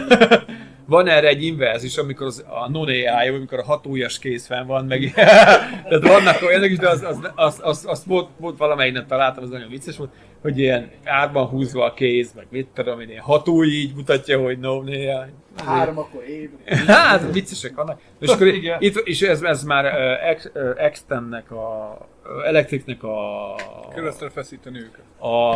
igen, az nincs benne, hogy mit tudunk tenni az AI és a csalók ellen, az, hogy beszéljünk a problémáról minél többet, mutassuk rá a csalókra. Akkor szeretnék a következő partiklész előtt egy kis ilyen, hogy hívják, egy ilyen mozgó árusként kövekkel megjelenni, és továbbiakban szeretnék követ árulni, és zacskókavicsokat, hogy akkor... Ne kövezzük meg, majd ha azt mondom, hogy ne kövezzük meg, amikor majd nem mondom. Itt van az, hogy a nyomást gyakorolni a parti szervezőkre, javasolni szabályokat megváltoztatni, AI és freestyle kategóriába sorolni ezek az alkotásokat. Tehát nem azt mondjuk, hogy nem jó, hogy nincs létjogosultsága az AI-nak, és nem korlátozzuk a szabadságot, mert ugye Criticalnek az volt a szavajárása, hogy ne korlátozzuk őt a szabad művészetébe. Hát mondtuk, hogy semmi baj a szabadsága, csak az a baj, az meg, hogy versenyeket nyersz. És közben mástól lopsz képeket lopsz. De ez egy borzasztóan összezsugorodott szubkultúra lett. A CSDB-n ott olyan... Akkor miért nem becsüljük meg azt a kevés energiát, meg időt, amit ráfordítunk olyan produktumokkal, ami valakinek a keze nyomát dicséri. Hát igen. Nem úgy, hogy átszínezünk, átrajzolunk, copy-pastelünk, átrácsozunk, stb. Hát ez a cél. És ez a lényeg, hogy akkor itt jön az, hogy önkéntességet vállalunk a zsűriben, legyen átlátható a saját munkánk, és akkor a lényeg az, hogy már az utolsó pedig az, hogy olyan anyagokat tegyünk közre, amik segítenek a fázisok, a timelapse elkészítéséből, hogy eszközöket adjunk. Például The Surge, ő most fejleszt egy másik kóderrel, nem teszem a neve, az Albert nevezetű rajzoló programot, amiben automatikusan van ilyen timelapse készítő, tehát minden fázis lerajzol, lement, és a végén neked odaadja azt, hogy tessék, ezt te rajzoltad. És akkor fel tudod tölteni. Hát, az más a RAW, mert nem csinál timelapse-et, de hogy itt a timelapse a lényeg, hogy lement egy animáció. Egy animációt ment neked, és akkor azt mondod, hogy akkor nyertem. És itt mutatok pár képet, ugye, hogy Sarge-nak a munkájáról szerintem nem kell mutatni mindegyik hibátlan, tehát hogy ezeken már ott van a kéz több helyen, amiket azoknál a régebbiek, akkor Sullivanek hát ő egy nagyon-nagyon finn vagy svéd, nem tudom. Egy nagyon híres ilyen grafikus, hát zseni, minden képe gyakorlatilag. Akkor Leon csak kell bemutatni senkinek szerintem, ugye ő egy magyar grafikus. Tehát amikor ránéztek egy Leon kép, akkor látjátok is Leon. Tehát hogy ezek a formák, igen, a kidolgozás, van egy stílus, ami felismerhető. Neki is ő volt a nagy vezéralapja az újnak. A Newcomernek? Igen. Azt ő csinálta? Nem, a Newcomert azt a... Nem a régit, az újakat mindent csinálta. Azt a Csaba csinálta, miért? A régi is. Ford. Ilyen 10-15-20 éve már vele, hogy soha nem eredmény. Van. Lesz. Lesz. Ja, az Még nem adták ki. Mindig a palettát használta. De még nem adták ki a Newcomert, nem? Az újat. azt még nem. Az új Newcomer soha nem lesz kész. Hát ezt nem akartam hallani. Tudjuk, már jön már vagy 10 éve basszus. Na mind. És akkor itt van Joe, aki hát azt szintén nem kell bemutatni, tehát zseniális képei vannak, a látásmódja, a grafikái, tehát hogy tehát ez nagyon stílusos mindegyik képe, tehát. És akkor a Unreal, akit nem kell bemutatni. Ezt nem ismerem, ez micsoda. Mi? Beraktad. Nem, hát simán. Aki tud nyerni úgyis, a középső képpel nyertél a izén, tud nyerni a Revisionen úgy, bazd meg, hogy nem használ AI-t. Tehát, hogy most... Azok az ilyen zébrassos izék voltak. De ez tök mindegy, bazd meg, te csináltad. Brutálisan jó Ez volt az kis C64, és azt akartam megmutatni. Azt egyébként Jó, a suliba készült egyébként tollrajz volt, órán ültem és így unatkoztam, és akkor mentünk károkra, és akkor mondom, viszek valami képet, és akkor az volt az alapja, hogy egy ilyen tollrajz, és akkor az volt igen. utána a C64. Nekem is azért vannak annak megvan az eredeti fázis. Na. Valahol. És akkor ez a... Köszönöm a figyelmet. Zseniálisan jó Ez az én grafikám, ez a... Nem is tudom melyikre a izére csináltam nem tudom melyik partira, ilyen az volt a lényege, hogy 6 fix szín volt megadva, ezek a gyönyörű színek voltak meg. Evoken volt megadva, hogy 6 fix színt lehetett használni. Az volt nekem az alsó, középső ugyanez. Ja, ez. Ami ott is az volt, hogy volt egy adott paletta, és akkor... Megmaradva egy adott paletta, és akkor csak azt lehet használni, és mindegy, hogy milyen formátum, és azt mondtam, akkor amigázok, már azért szép, nem fáj annyira, meg ilyen, ez kb. 8 óra volt, van erről is pixel timelapse-en, tehát hogy ez ilyen történet. Akkor Csaba, akkor mutassál nekünk izéket. Csabik. Ha be tudom zárni ezt a szart. F11? Alt F4. Várjál. Nordi, ki ez a gép? Jó, megy a felvétel. Megy. Jó, felvested? Megy az egész, a hang. A képet azt nem vettem fel. Mit akarsz? Storage. Intézőt vagy Total Commander? De nem, jó, nekem az a szar intézés. Geosszam.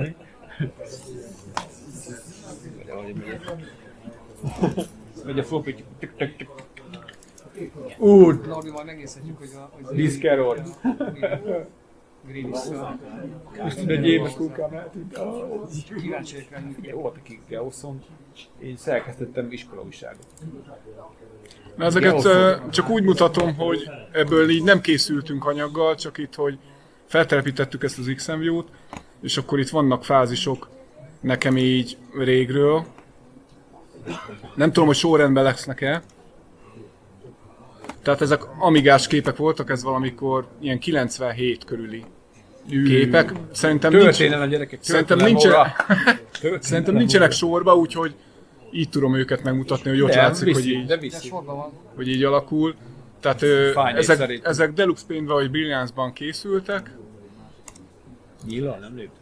Itt megforgattam, mert hogy úgy tetszett inkább, hogy akkor forgatok ezek rajta. is hiányoznak, mert nagyon sokszor hiányoznak a timelapse-ből, hogy a grafikusok sokszor csinálják azt, hogy megtükrözik a képet. Vagy bőlegesen, vagy viszintesen, hogy lássák, hogy néz ki jobban, hogy adja a kép. És amikor régen ugye mindenki másolt ilyen Boris-valójókat, akkor jött be ez a no copy, hogyha valaki nem másolt grafikát. 98 és igen, saját ötletből csinált valamit, akkor ráírta ezt a... Ez kicsit olyan, mint... Igen, nekem onnan jött az ötlet, nem a csillagkapu. Csillagkapu. Tehát voltak ilyen inspirációi, amik így tetszettek, és akkor hogyha volt valami, mert akkor ezzel fémelőztük, ami most ugye az a mi a szar ez most? Human Made Pixels. Mi a szar ez? Igen, hogy akkor ezt a no copy-t tettük így rá. Öcsém. Mi a szar? Emlékszem. Igen, akkor a no copy volt, igen. Igen, hogy akkor no copy-t tette így rá az a grafikus, aki azt mondta, hogy na itt van a várnak a sziluettjét, külön megrajzoltam. És akkor külön layerként azt utána ide betettem, úgymond layerként, mert ilyen jellegű Deluxe Paintben nem volt akkor még layer, hogy külön így megcsináltam, és akkor oda betettem. Nem volt benne layer? Nem volt. Jesus. Nem volt. Jó, mondjuk amikor én azóta mondtam, hogy akkor se volt. Mondjuk szar is lett, de... És akkor itt van valami... De ezek ilyen 97-es képek, szóval... Hát mit akarsz az? És akkor ez is úgy, hogy így... Miért a Sixtusikát volna? Hány éve van? 30 éves kép lassan érted, de csak 97-es érted. Hú, hát ez zseni. Itt is volt pont egy arányváltás. Igen, egy lekicsintettem, mert azt láttam, hogy nem jó, túl nagy. Ja, ilyenek hiányoznak és a akkor legtöbb próbáltam akkor még így. Ez egy ilyen új technikát próbáltam ki, hát nem jött be. Hogy kiuggattam egy rácsos izével, áthúztam a színét, és eltoltam egy pixellel, és akkor a tévé jól nézett ki. Igen. Mert ugye amikor volt a CRT TV, meg az otthoni kis tévék, akkor azon jól nézett ki. Utána amikor megnéztem PC-s monitoron, akkor meg látszott, hogy szar. Igen. Igen. És akkor... Igen, Evolution Face... Hát vannak itt ilyen próbálkozások is, meg ilyen, hogy ezt ceruzával rajzoltam. Az arányok. Ceruzával. Ez vonalas füzet. És vonalas füzetben rajzoltam, és akkor kiszedegettem utána. Egyből azt láttam, hogy ezek a vonalazás, én a... Nem, ez a vonalas füzetben rajzoltam órán, és akkor utána meg kiszedegettem. Várjál, hogy... Amit akartam mondani, hogy nekem most úgy rajzolni tanulok, hogy milyen furcsa, hogy ugye az arányok, ugye a szájvonal, az orrvonal, a szemvonal, a szemöldökvonal, hajvonal, ugye a grafikánál, aki ugye rajzolt már, vagy rajzol. Az arányok. Vannak az arányok, és pont oda esik a szájvonal. És úgy voltam vele, hogy biztos akkor jó, ha azt felhasználom. De egyébként, ha megnézed, van ez a kétharmad, egyharmad. Igen. Ott az orr-száj távolság, meg a szem-orr távolságot. Az nézd már mennyire kiadja egyébként. Igen, meg nyilván amiről ugye vitatkozunk, hogy annak idején volt az, hogy másolás, meg nem másolás.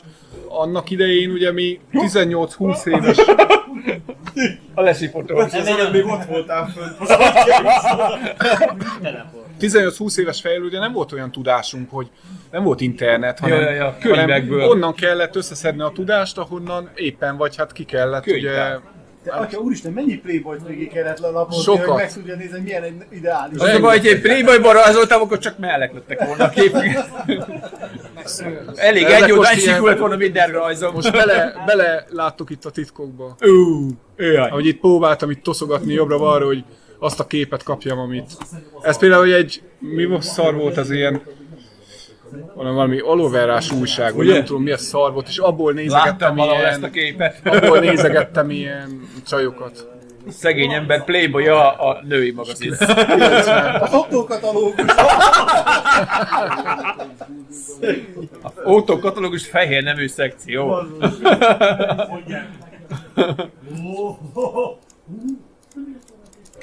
Na hát ez meg zseni.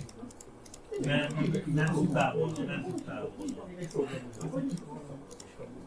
Ez egy print screen. Egy képben. És akkor ez egy lemez újságnak készült grafika. 97. 97-es. Az igen. Az is ma volt majdnem. Hát ez már nem tudom mi. A szem. Nem hiszem. Igen. A szem a lélekfikre. Igen. Ez meg a Jumper 98-nak a kártyája. És Tényleg? akkor arra került rá. Öcsém. Igen. Ezt fizettek érte? Nem. Jó, az a Jumper, az nem beszélni volt. Igen. Ne, aztán zöld volt a 98. Volt játék is volt, amit így csinálgattunk, akkor már ezt is megmutogatom. Ezek egy összefakézott képernyő, mintha a játék igazi lenne, de így összerakosgattam őket vizével. Fog-e, hanem... Hát, hogy Koncept. koncept Koncept art. art. Igen.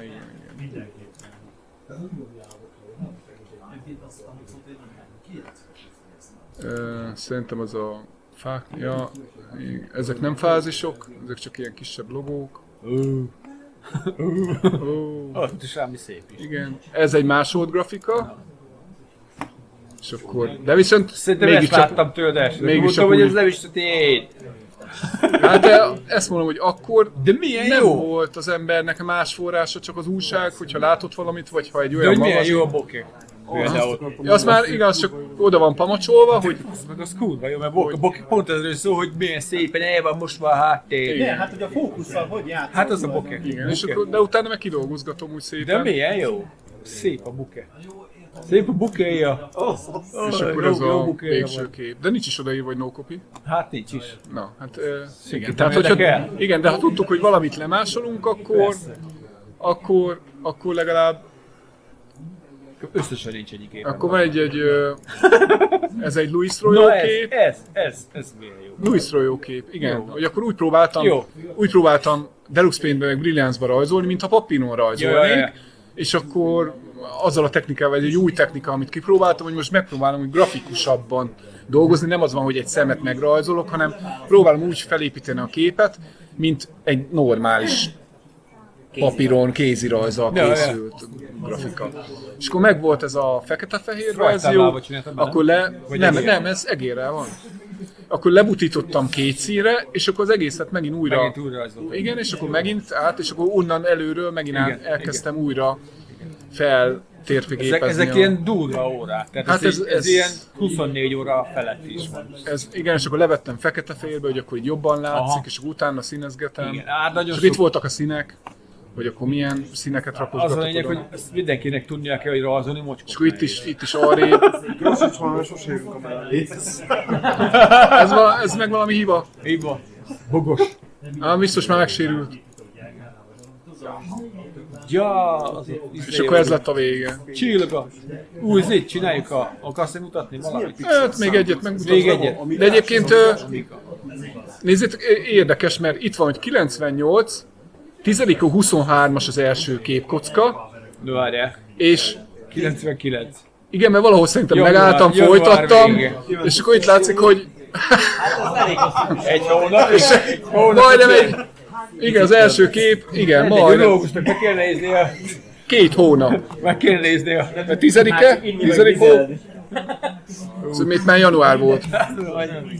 De képet nem, ugye azt már látjuk. Képet nem nézzük meg. Milyen képet? Ez nem kép.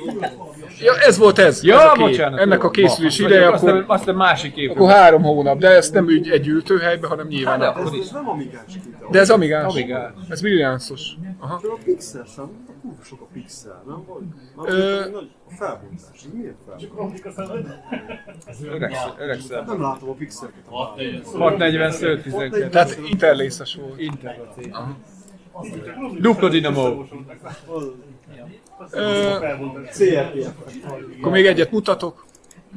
Music lover. Ezért volt munka. Kipöttyeszik Azt végig baszakodni még itt a szárnyát is. Igen. Azért a pikék nem a legjobb barátaitok, úgy látom, meg a üzék se. Ott látod. A toll sem. Bolond ember. Ja, azt úgy, itt már azért trükköztem, hogy megcsináltam egy darabot, és akkor elforgatgattam, meg Csak akkor lemásolgattam. meg nem olyan. Nem olyan, igen, olyan. de itt már próbáltam azt a Látszik, gyorsítani hogy a látszik, munka... másod. Csobi mondta, hogy És lefelé látszik is egy kicsit olyan blőre. mit mondtál? Igen, próbáltam gyorsítani a munkafolyamatot. Nem te mondtad, vagy ki mondta, valaki, egy grafikus mondta azt nekem, hogy És akkor itt is lemásoltam, itt megcsináltam egy részt, és akkor ide átkopizgattam, meg variáltam rajta. ateista. Ugye az ateista grafikusok, akik nem ateista, hülye vagyok, hanem Mazochista. nem, Írt körül. Szadista. nem. Akik ilyen ismétlődő dolgokat csinálnak, ilyen... Repetitis? Nem, mi? Nem. Az a Nem. helyes szó. Aki olyan, úgy, tehát az ilyen nagyon ilyen pöttyözéseket csinál, meg Autista? az. Vagy az ilyen autista művészek, hogy tudod, fognak egy képet, Ja. és akkor egy évig pöttyözi a izéket, a pöttyöket érted, hogy ezt egy nagy szem lesz a végén. Hogy ez egy autista művészek, hogy azt mondja, hogy oké, jó, meg értékelem, de hogy nagyon jó, csak hát azért na. Azért... Tessék, van itt Tessék, töcs! Na és akkor itt is újra kezdtem, ugye, mert szar volt? Igen, és akkor elkezdted újra. Itt külön meg voltak csinálva a tollak, és akkor azt külön rá tettem. Igen. Ez tök jó. Igaz, úgy nem tetszett, és akkor variáltam rajta, meg az sem, és akkor ez lett a vége. Akkor... Ennyi, de lenne még több, de kb. Ennyi. Akkor, és akkor ennyi lett volna a művészetünk, és most lenne egy következő ilyen meglepetéssel készültünk a brigádnak. Zenés táncos megjegyzés. Szükség lesz rá mobilra mindenkinek. És az a lényeg, hogy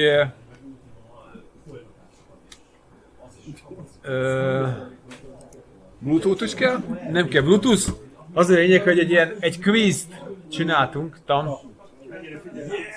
és ez a Kahootot használjuk. Mindjárt kirakom teljes képernyőre az egészet. Got it.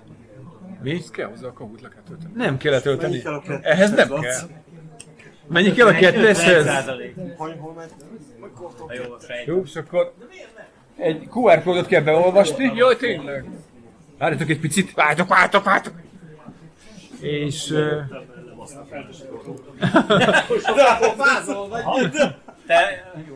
Várjatok. Annyi, hogy mindenkinek kell egy mobilt előkapni. És akkor... Aki szeretne játszani. Értékes nyeremény lesz az első. Csak 10 kérdés lesz. És Kahoot lesz. Ja, várjátok, most beléptem a izére? Ja, nem, ezt kell. Start. Várjátok. És akkor mindjárt jön a... Ne, várjátok, mindjárt jön a QR kód is, csak lassan tölt a kompjúter.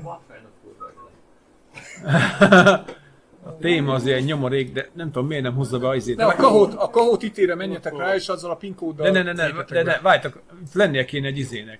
Lennie kéne egy QR kódnak. Szerintem az? Jó a kód, ott van kód. De nem hozza ki a QR kódot. Nem kell, az lesz. De van egy QR kód. Képül is elég elvileg. De várjátok, azért nincs QR kód, mert nem tudom beindítani a versenyt. Ne csináltok semmit, várjátok. De azért nem tudod elindítani, mert nincs játékos. Ne. Ja, igaz. A pinnel. Ó, pedig izével Írjátok be a pint. 6-20. Na bazd meg. Figyelj már, kevésbé izi-buzis képet nem lehet választani. Ez gyerekeknek van. Nehéz volt, de... Eredetileg kiírja a QR kódot is, csak valamiért a böngésző nem mutatja, mert a felbontás miatt átra kilőttek. 6-20-9-9-9-5. Vannak acsik. Vannak acsik is. Nem tudom hányan lehet csatlakozni, majd kiderül. Nem tudom hányan lehet becsatlakozni összesen, szóval ez majd, aki kimarad, az bocs. Hát, hogy 40 ember tud. Ezért iskolákban van ezek, meg ilyenek is. A Kahotpont ítére. kahotpont ítére. Nekem mindig felhozod appot. Azt ki kell lőni, hogy túl kell lépni. Az igen, már vagyunk egy pár. 9. Tócsvaiklán. Az igen. Azt mondja, Ja, vagyunk már páran. 13-on, persze. Mi? Ilyen egzotikus az interfész? Ja, ilyen gyerekeknek van kitalálva egy oktatási. Ja, Nem tudom elolvasni. az igen, nem tudom miért, nem japán. Miért húzta ott le a nevet? Mert az már nem fér bele. Nem tudom magyarul. A böngésző, a böngész. Nem, valami hiba adta. Ja, izének a... Kicsi a képernyő, már a monitornak a felbontás. Nem, ott volt a csíka, hátteremben egy csíka. A illesztés. Az a fal, az a gipszkarton. Le vagyunk. Nincs jó, kik lett tőle. Komoly hiba. Na, meg vagyunk már. Hú. Na, mindenki? Olyan, Vártok még a Az öregek lassan képelnek. vakegér még nem tud belépni. Mondja? 6, 20, 9, 9, 9, 5. nem voltam mozgó, azt eldugom. Timi, neked is majd olyan szemüveg kéne. Akkor te nem Nem, játszol. ami fentre is néz, lentre is lát. Sajnálom, mert már bevoltam. Vagy, akkor nem egy másik ablakban vagy? Nincs másik böngészőt felhívva? Lófasz. Nem fogom újra indítani. De várjátok meg egy kicsit. Start, nyomjam meg. Adjam oda a telefonom, azt is tudsz menni. Tök mindegy, hogy milyen nevet írsz be. Az jelzővel is működik. Hát ma ott vagyok benne. Ott vagy? Hol vagy? Hát ott vagyunk, lejjebb. Lófasz néven? Lófasz néven. Nem vagy ott. Nem vagy ott. Én láttalak. Előbb ott voltál, csak most nem. Azt hiszem, benne. De nem, nincs ott. Lehet, hogy lent van itt alul. Várjál. Mindenki pixelesen meg. Á, de szaladjak. Nem írja a kézét, nem írja ki.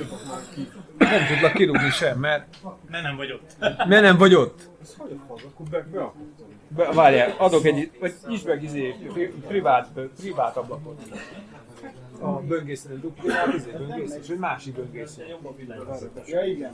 Na, indulj már. Várjátok egy kicsit. De még nem szarja össze magát a rendszer. Én már izgulok. Én is. még egyszer.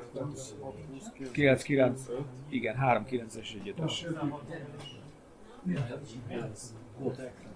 Nem engedj be a köcsög, de akkor egy másik. Tényleg a... Ív egy másik nevet. Ez úgy egy idejére. Onnantól kezdve a Ott van snipper. 17-en már vagyunk. Mehetünk? Így, ez 5x86.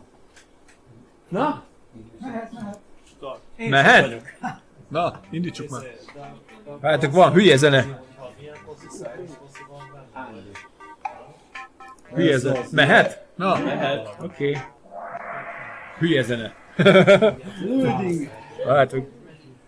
Várj, mert még loading van. 30 másodperc. Van egy kérdés. Hadd zúgjon az megzőn.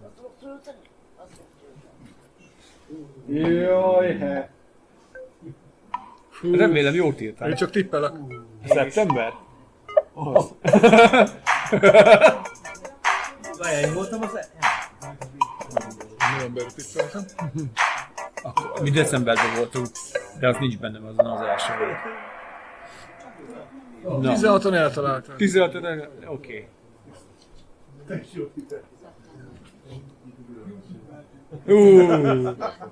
Ugye,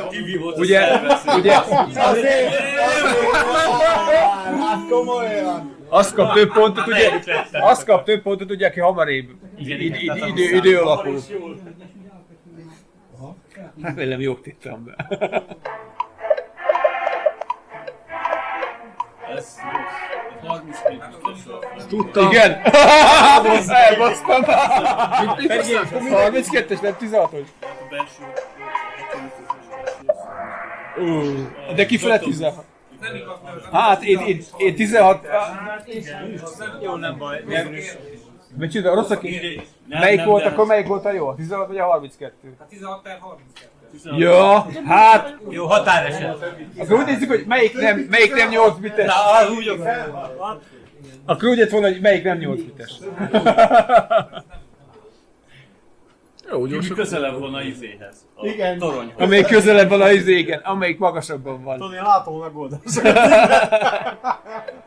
Ebben nincs Hát, minőség.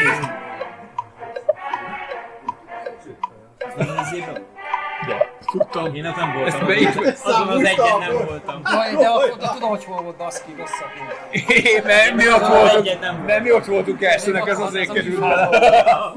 Nem tudom, ez a műfázban voltam. Mi tudjuk, mert mi azon voltunk első. Könnyű. Na? Még egy Mitől? Itt egy picit meglasszultál. Azt tudom.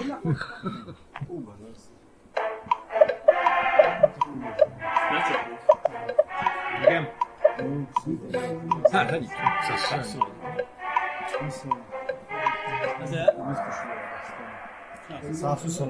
Aha. Hát, mert az ányalatok. Ennyi. Ki nem néztem volna belőle ennyi. Senki sem Fent néz. se vagyok a topon. Mert hol vagy? Azt meg. Ilyen lassan nyomom. Hát... Bakekér.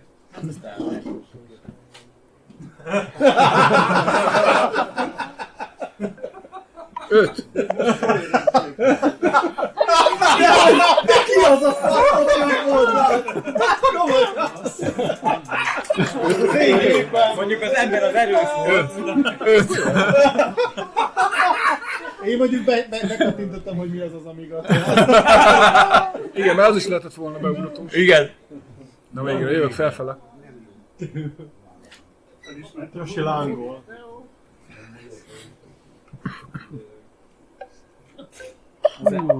Szerintem ez. Enterprise. Jövök fel, mint a talajvíz.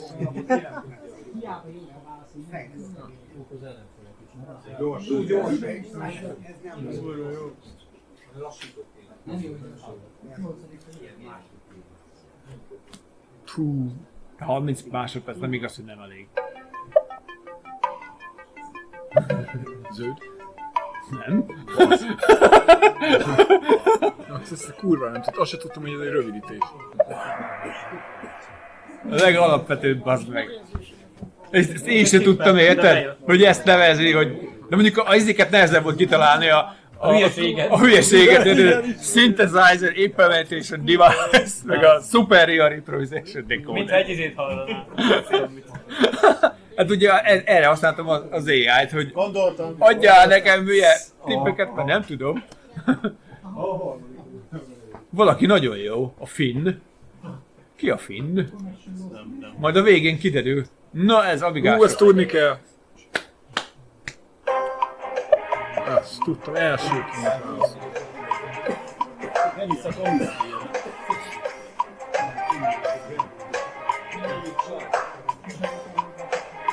De melyik nem Amiga? Melyik nem? Na.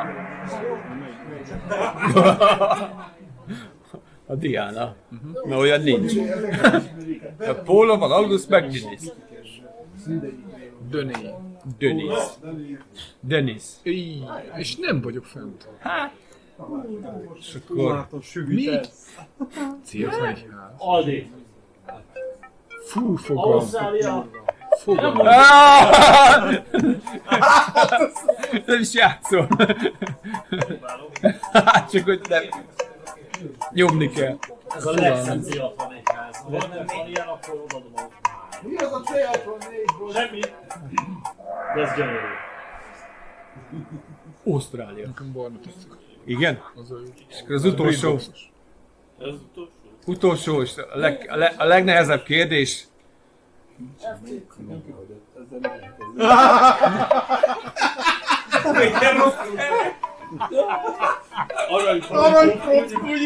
Nagyon ott hallasz. Remélem mindegyik helyes válasz. Hát az elég gáz lenne. Hát ez elég egyértelmű volt. Tehát ez olyan, mint a, Nagyon olyan, ott voltunk. ez olyan, mint a jogosítvány kérdés az amerikai tesztekben, hogy ez csak ilyen urban legend, hogy Emlékszel végre? hogyha úgy szűrik az alkoholistákat, hogyha megkérdezik, az szokott-e ön alkoholt fogyasztani, és a 160 pontos kérdésből 120-at ér. Tehát ugye a legtöbbet elérhető, és akkor beírja, hogy igen, az valószínű alkoholista. Vége? Igen, vége van, csak mondják, kidob a... Ki hogy nyert? És az első a Finn. Ki a Finn? És már jöhet a villany szerintem. Már te nyertél? Te vagy a Finn. Lófasz! Várj! Lófasz! A lófasz az töci?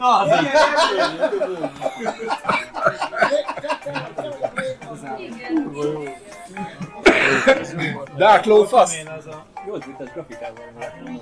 Mi? 8 bites grafikát szeretném fel.